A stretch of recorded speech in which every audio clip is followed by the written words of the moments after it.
What's up, everybody? My name is Daniel. It's the last week of regular season, and here are your Week 13 waiver wire picks. If you're new to the channel, please stop by one of our live streams. We've got a great community, and all questions get answered. I hope that everyone's in a good spot to make the playoffs right now, and without further ado, let's start with the quarterbacks. Our first guy is Ryan Fitzpatrick. A few things have to go right, including Tua's injury plus Miami wanting to get into the playoffs. This could lead to more opportunities for Ryan Fitzpatrick in the upcoming weeks. Fitz looks good at the helm, and the Miami Dolphins are a pretty decent team. If he gets the opportunity to start, look for some more Fitz magic in the air and someone who can provide you a QB2 with upside value moving forward. Next up is Kirk Cousins. He's had back-to-back monster games and he's scored 11 touchdowns over the last 4 weeks. He faces Jacksonville next week, and that's a great matchup. All we need to know now is, do you like that? The waiver wire is thin, but our last guy is Phillip Rivers. He's honestly been playing really well, and the Colts have become more of a pass-heavy team than a team that wants to just run the damn ball. He's had 3 straight games with at least 288 yards, and has been really solid in his last 5 of 6 outings. I consider him a QB2 with upside. Some other considerations are Baker Mayfield, Andy Dalton, Mike Glennon, and Jalen Hurts. Let's go to our wide receivers next. First, we're going to start with Lazard. This week he proved that he was a true wide receiver 2 for the Packers. He had the second most targets on the team and was able to cap off a successful day with a touchdown. Should he stay healthy, he should be a borderline wide receiver 3, wide receiver 2 moving forward. Breshad Perriman had a team-high 8 targets from Darnold this past weekend. Over the last 3 games, he scored 3 touchdowns and has averaged over 20 yards per catch. He's a deep threat and could be a great flex play for the playoffs. Next, we have Nelson Agholor.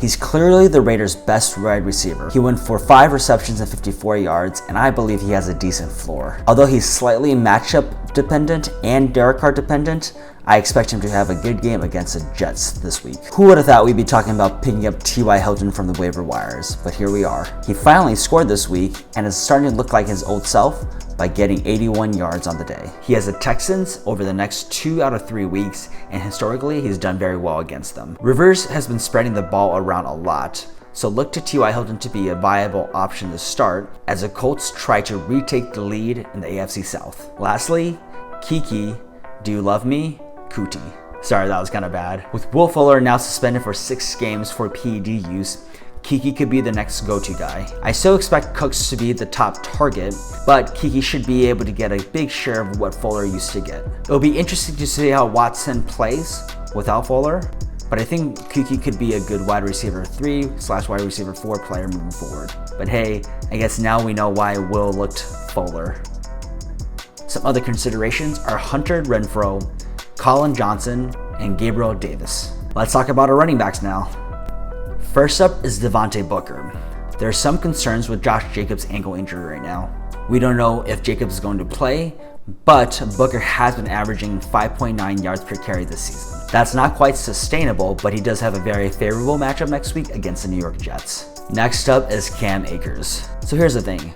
Most of his points from last week came off of one big run. He's a stash for me, but he looks like the most explosive runner on the team. We're going to wait and see if the Rams actually give him more touches, but he's definitely a stash for me in case they do decide to feature him moving forward. With Perriman on IR, Frank Gore is still a great flex play.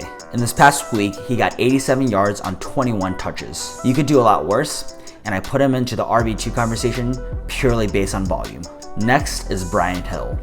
He didn't look that great this week, but I believe that he is still the lead back. Ito Smith eventually got more work because the Falcons were blowing out the Raiders this week. In my opinion, he has flex play as long as Gurley is still out. Lastly is Jordan Wilkins. His playability completely depends on whether or not JT is cleared from the COVID list. Wilkins was able to get 57 yards on just 9 touches this week.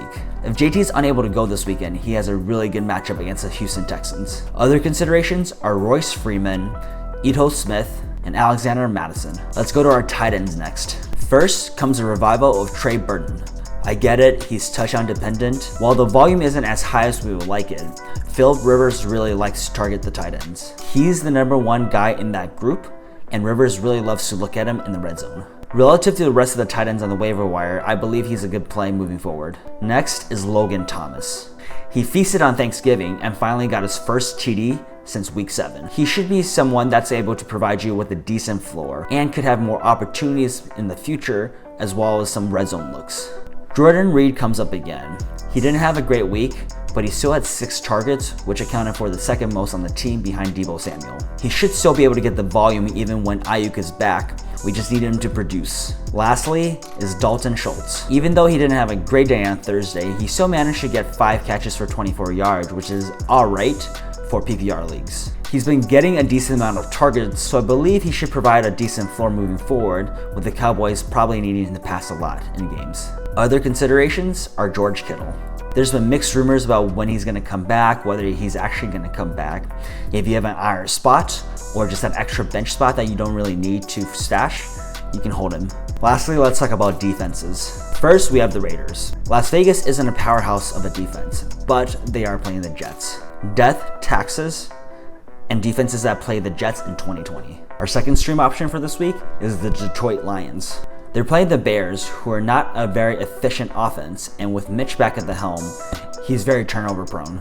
The Lions could very well force a few turnovers this week against them.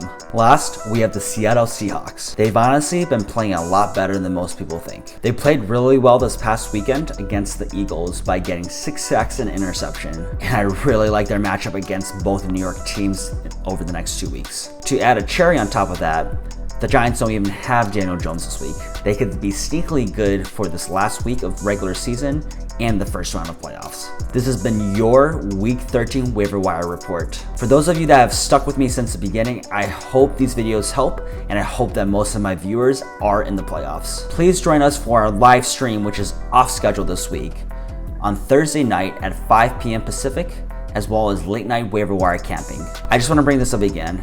If you're new to the channel, please stop by a live stream. These are so fun, our community is really great, and it's not just me giving the advice.